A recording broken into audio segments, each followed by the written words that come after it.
নমস্কার, aroma of রান্নাঘরে আপনাদের সকলকে স্বাগত। এই স্ন্যাক্সটা বা জলখাবারটা আমাদের এত পছন্দ যে আমাদের মাসে 2-3 বার তো হয়েই থাকে। আমি খুব সহজভাবে এটা দেখিয়েছি, যে কেউ বানাতে পারবেন। সঙ্গে থাকুন আর দেখতে থাকুন। আমি এখানে একটা বাটির মধ্যে একটা চালনি রেখেছি আর তার মধ্যে দিয়ে দিচ্ছি 2 কাপ বেসন। বেসনটাকে একটু চেলে নিতে হবে, সেই জন্য একবারে চালনির ওপরই বেসনটা দিচ্ছি। আমি 2 কাপ বেসন দিয়ে দেখাচ্ছি, আপনারা যদি একটু কম অথবা বেশি চান সেক্ষেত্রে একটুখানি পরিমাণটা বাড়িয়ে কমিয়ে নেবেন। ভালোভাবে বেসনটাকে প্রথমে চেলে নিতে হবে। বেসন চালা হয়ে গেছে, একদম ভালোভাবে চালবেন যাতে একটু গুটলি বা লাম্পস না থাকে। এবার এর মধ্যে স্বাদ মতো নুন দিলাম আর দিচ্ছি কাঁচা লঙ্কা দুটো, একটা পেস্ট বানিয়ে রেখেছিলাম সেই পেস্টটা দিচ্ছি। বাটা আদা দিচ্ছি আমি এখানে হাফ চামচ, একটু বেশি করে বেটেছিলাম, এর থেকে হাফ চামচ দেবো।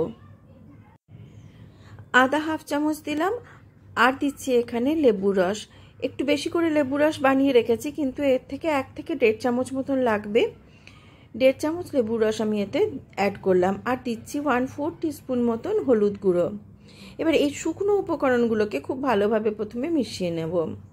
এতক্ষণে হয়তো বুঝতেই পেরেছেন আপনারা যে আমি ঢোকলা বানাতে যাচ্ছি, কিন্তু আমি আজকে একটু অন্যরকমভাবে বানাবো। আর এর উপরে যে চাটনিটাও ছেটাবো সেটাও কিন্তু একটু অন্যরকম হবে। দিয়ে দিলাম 1 চামচ পুরো চিনি। খুব ভালোভাবে পুরো শুকনো ইনগ্রিডিয়েন্টসগুলো মিশিয়ে নিলাম, নিয়ে এবারে আস্তে আস্তে জল দিয়ে এটাকে একটা ব্যাটার করব। একবারে একসঙ্গে বেশি জল দেবেন না, সেক্ষেত্রে পাতলা হয়ে যেতে পারে। আস্তে আস্তে জল দিয়ে গুলবেন। দেখুন আমি এখানে অল্প অল্প করে জল দিচ্ছি আর এটাকে আস্তে আস্তে এরকমভাবে গুলে নিচ্ছি। খুব ভালোভাবে গুলবেন যাতে একটুও লাম্পস না থাকে। আরও একটু জল দিলাম। এবার দেখুন এর কনসিস্টেন্সিটা এরকম হতে হবে, খুব মোটা ব্যাটারও হবে না আবার পাতলাও হবে না, মানে সেমি থিক ব্যাটার হবে। ব্যাস, এবার এটাকে ঢাকা দিয়ে একটু পাশে সরিয়ে রাখছি।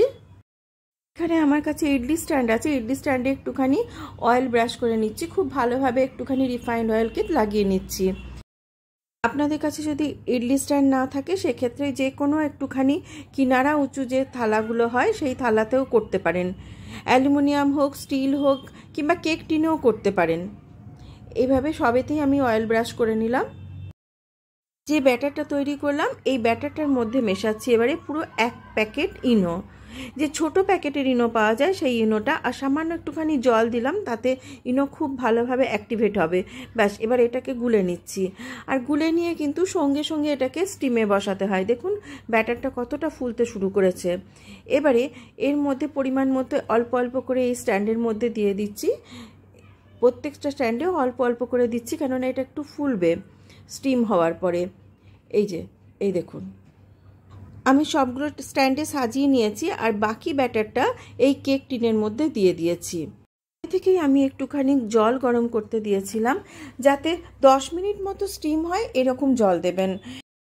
আমি 2টো কড়াইয়ে জল দিয়েছি, ওই পাশে বার্নারটাতে আর একটা কড়াই আছে তাতেও জল দিয়েছি।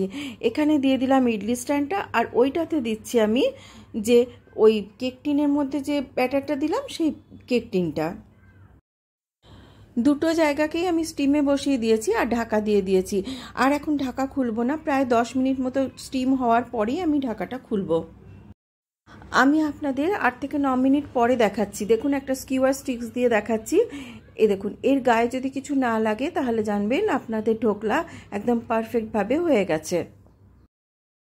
আর এবারে এর উপরে তড়কা লাগাবো। তড়কার জন্য আমি এখানে একটা হাতা বসিয়ে দিয়েছি আর এর মধ্যে রিফাইন্ড অয়েল দিয়েছি, একটু সামান্য দিচ্ছি সর্ষে আর কারি পাতা যেটা আমার গাছের, আর একটা শুকনো লঙ্কা। আর আজকে আমি এই চাটনিটার মধ্যে দিচ্ছি অল্প একটুখানি তেঁতুলের জল। আগে থেকেই ভিজিয়ে রেখেছিলাম তেঁতুলটা, সেই তেঁতুল ভেজানো জলটা এর মধ্যে অ্যাড করব। আজকে আমি লেবুর রস দেবো না। আর একটু কাঁচা লঙ্কা দিয়েছি আর সামান্য একটুখানি চিনি দিয়ে দিচ্ছি, তাতে টেস্টটা অনেক বেশি ভালো হবে। টক ঝাল মিষ্টির একটা সুন্দর ফ্লেভার আসবে। আমি এই কেক টিনেরটাতে ছড়িয়ে দিয়েছিলাম আর ওপর থেকে একটুখানি ওই গ্রেটেড নারকেলও ছড়িয়ে দিলাম। আর এবার দেখাচ্ছি এইটাকে ডিমোল্ড করে, কারণ আমার বাড়িতে আজকে একটু গেস্ট আসছে তাই একটু তাড়া আছে। এই দেখুন কি সুন্দর উঠে এলো আর একটা একদম স্পঞ্জি হয়, দারুণ সুন্দর জালিদার হয়। ইডলি স্ট্যান্ডে করবেন, দেখবেন দেখতেও খুব সুন্দর লাগবে, গোল গোল একদম দোকানের মতন সুন্দর। এই যে এই চাটনিটা আর একবার বানাতে হয়েছে আমাকে, তো এইতে আর একটুখানি এটা ছড়িয়ে দিচ্ছি। আর ওপর থেকে একটু যদি নারকেল থাকে তো একটু কুড়ে দিয়ে দেবেন, খুব সুন্দর লাগবে, দারুণ ভালো লাগবে। আপনি বানিয়েছেন না দোকানের কেনা, কিচ্ছু বোঝা যাবে না। রেসিপি কীরকম লাগলো আমাকে কমেন্ট বক্সে অবশ্যই জানাবেন। যদি ভালো লেগে থাকে তাহলে প্লিজ একটা লাইক, শেয়ার আর সাবস্ক্রাইব করবেন। আর যে সমস্ত দর্শক বন্ধু ফেসবুক পেজ থেকে দেখছেন তাদের উদ্দেশ্যে বলছি, প্লিজ চ্যানেলটাকে ফলো করবেন।